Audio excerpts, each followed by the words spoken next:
ധാരാളം സ്വലാത്ത് ചൊല്ലുക. വെറുതെ അതും ഇതും പറഞ്ഞ് നാം സമയം പോക്കണ്ട. നമ്മുടെ കൽബ് ശുദ്ധിയാക്കുക.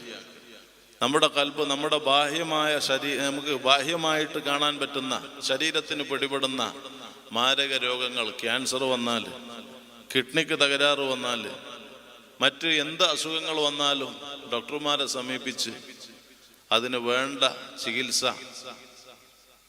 ഉടനടി നാം നൽകാറുണ്ട്, ചികിത്സിക്കാറുണ്ട്. കാരണം നമുക്ക് പേടിയാണ്, എന്തെങ്കിലും അപകടത്തിലേക്ക് എത്തുവോ, ജീവൻ എന്തെങ്കിലും സംഭവിക്കുവോ, മരണത്തിന്റെ പേടി. എന്നാൽ നമ്മുടെ കൽബിന് പിടിപെടുന്ന ഗുരുതരമായ രോഗങ്ങളുണ്ട്. അതിൽപ്പെട്ടതാണ് അഹങ്കാരം, അസൂയ തുടങ്ങിയ മറ്റ്